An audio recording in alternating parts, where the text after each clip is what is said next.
So good morning, guys. My assigned topic is Internet of Things.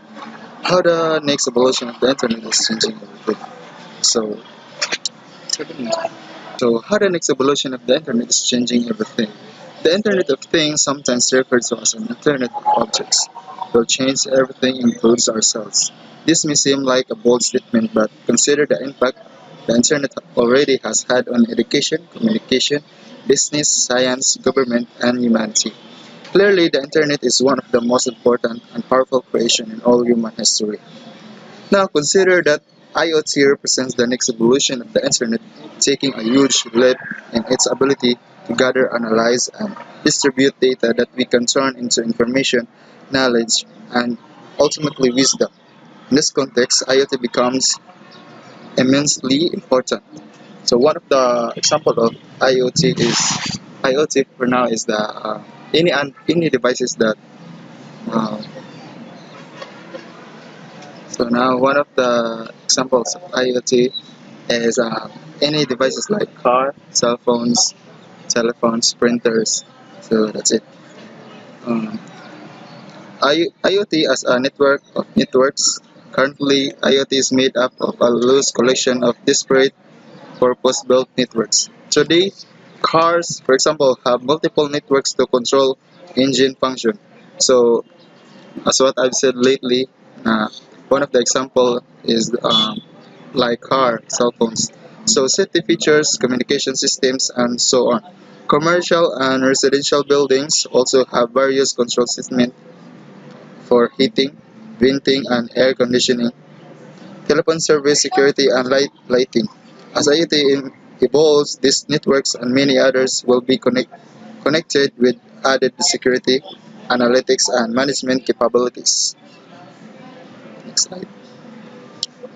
So IoT can be viewed as a network of networks. So as you can see, individual networks connected together with security, analytics, and management.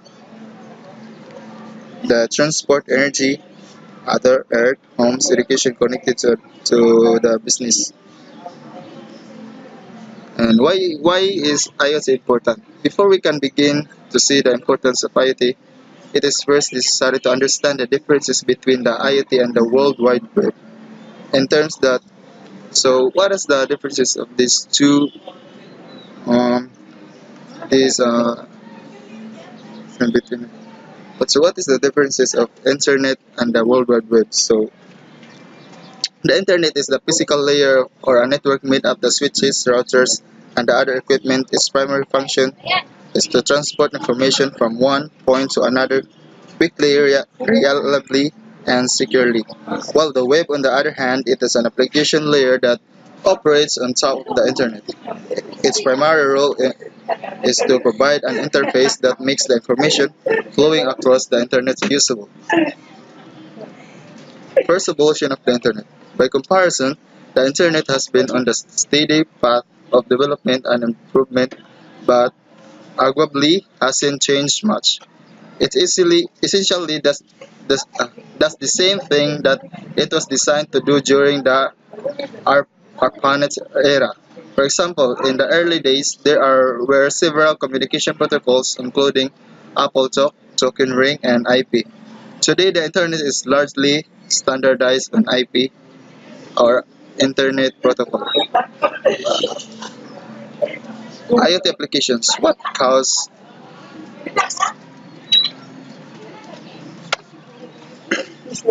IoT application? What cows, water pipes, and people have in common?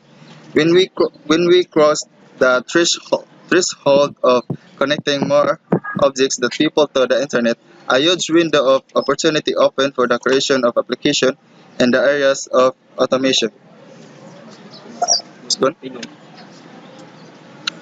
sensing, and machine-to-machine communication.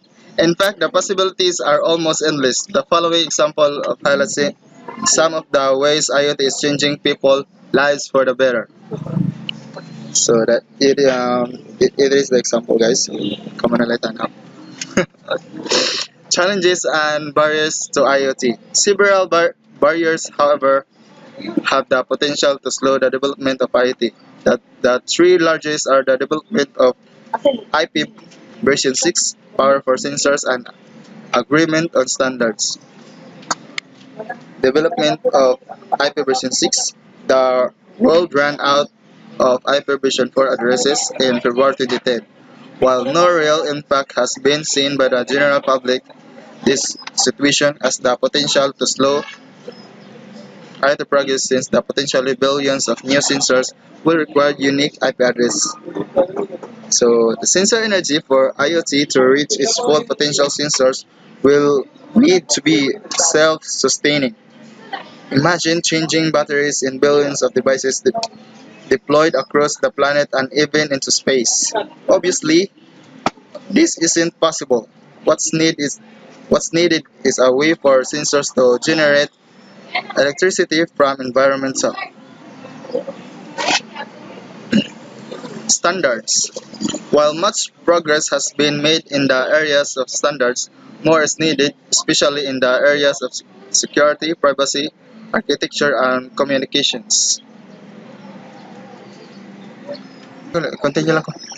For more information, please contact Dave Evans, Cisco Chief Virtuous and Chief Technologist for Cisco IBSG at devanscisco.com. For today, guys, thank you for watching and God bless.